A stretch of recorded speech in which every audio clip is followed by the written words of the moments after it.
వృద్ధులకు విశిష్ట సేవలు అందిస్తున్న శ్రీ సాయిధామ్ వృద్ధాశ్రమ నిర్వాహకులు ఆదర్శప్రాయులని శ్రీ యజ్ఞవల్క్య రాజాశ్రమ పీఠాధిపతులు శ్రీకృష్ణ చరణానంద భారతీ స్వామి అన్నారు. దెందులూరు మండలం సానిగూడెం అడ్డరోడ్డులో ఉన్న శ్రీ సాయిధామం వృద్ధాశ్రమంలో వార్షికోత్సవ నూతన భవన సముదాయాల ప్రారంభోత్సవ కార్యక్రమాలు ఘనంగా నిర్వహించారు. ఈ కార్యక్రమంలో పెదవేగి మండలం ముండూరులోని శ్రీ యజ్ఞవల్క్య రాజాశ్రమ పీఠాధిపతులు శ్రీకృష్ణ చరణానంద భారతీ స్వామి ముఖ్య అతిథిగా పాల్గొన్నారు. ఈ సందర్భంగా ఆయన మాట్లాడుతూ ఇతరులకు సేవ చేసే విషయంలో ఉన్న తృప్తి వర్ణించలేనిదని పేర్కొన్నారు.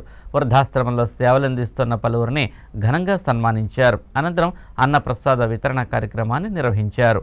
ఈ కార్యక్రమంలో శ్రీ షిరిడి సాయి సేవా సమితి ప్రెసిడెంట్ జయప్రకాష్, సెక్రటరీ గోపాలకృష్ణయ్య, కోశాధికారి సాంబశివరావు, రామారావు, సన్నీ, రామమోహన్, వెంకటేశ్వరరావు తదితరులు పాల్గొన్నారు.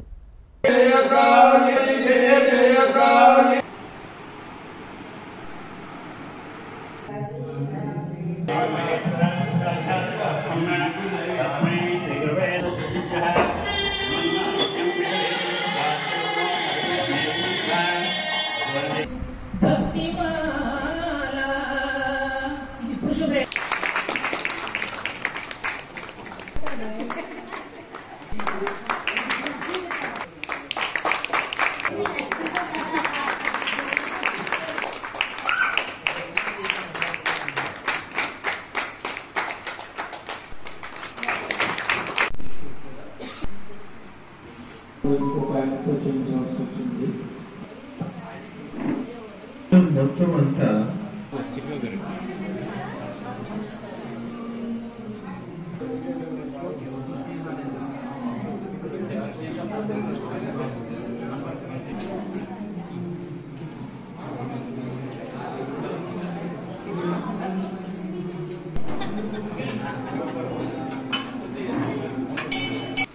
ఈరోజు పరమ సుదినం చాతుర్మాస్యం శ్రవణ మాసంలో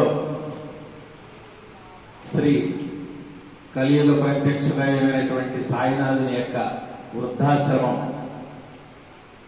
వార్షికోత్సవం సందర్భం, తర్వాత నూతన భవన మొదటి అంతస్తు నిర్మాణ సందర్భంగా ఏర్పాటు చేసుకున్నటువంటి దివ్య సభకు ఆశీనులైనటువంటి సాయి సేవా ట్రస్ట్ కార్యవర్గ అధ్యక్షులు, కార్యవర్గాలందరికీ, మరి ఇక్కడికి వచ్చినటువంటి ఆత్మస్వరూపులైనటువంటి ఆత్మబంధువులందరికీ ఓం నమో నారాయణ తెలియజేస్తూ, చక్కటి గానాన్ని అందించినటువంటి కోకిలు కూడా నల్లగా ఒక చిన్న పక్షి దాన్ని చక్కగా ఎవరైనా గానాన్ని ఆలపిస్తే ఆ కోకిల పేరు పెడుతున్నామంటే ఆ కోకిల్లో కూడా పరమాత్మని యొక్క ప్రత్యేక విశేష గుణం ఉందని సభాముఖంగా తెలియజేస్తున్నాను.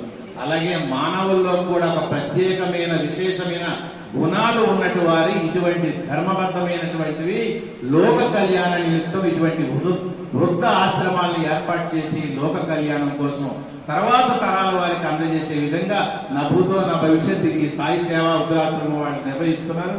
వారికి మనస్ఫూర్తిగా ధన్యవాదాలు తెలియజేసుకుంటూ, రానున్న కాలంలో ఇంతింతై వటడింతే అనేటట్టు ఈ కార్యక్రమాలు అన్ని ప్రాంతాలకు విస్తరింపజేసి అనాథులుగా ఉన్న వారికి, అబాధ్యులుగా ఉన్న వారికి, అంగవైకల్యంగా ఉన్న వారికి, వృద్ధులకి చక్కటి అవకాశాలు కల్పించాలని ఆ సాయినాథుని యొక్క దివ్య కృపా కటాక్షాలు మీకు మెండుగా తిండిగా భవ్యంగా ఉండాలని కోరుకుంటూ, మరి ఈ చక్కటి కార్యక్రమంలో మీ అందరికీ మరొకసారి ఓం నమో నారాయణ తెలియజేస్తున్నాను. 2010లో మళ్ళీ ఓపెన్ చేసాం. వాళ్ళ 2024లో మళ్ళీ ఫస్ట్ ఫ్లోర్ ఓపెన్ చేసాం. ఇదంతా అందరికీ సాయి భక్తులందరికీ కృష్ణుడిని ముందు జరుగుతుంది. ఇప్పటి వరకు బ్రహ్మాండంగా జరుగుతుంది. ఇంకా బాగా జరగాలని కోరుకుంటున్నాం. సాయి గారు దాని అంతటి కూడా ఈరోజు ఈ షేప్ రావడానికి అంతటికీ కారణం, దాన్ని పర్యవేక్షణ చేయడానికి మన భట్టు వెంకటేశ్వర గారు చాలా శ్రమపడ్డారు, చాలా కృషి చేశారు, చాలా టైం ఇన్వెస్ట్ చేశారు. కాబట్టి వారికి మనందరి తరఫున ధన్యవాదాలు చెబుతాము. పై అంతస్తు కట్టవలసింది, అది అంత టైం తీసుకోవడం జరిగింది. కానీ ఈసారి 3వ అంతస్తుకి సాంసరావారిని రిక్వెస్ట్ చేస్తున్నా.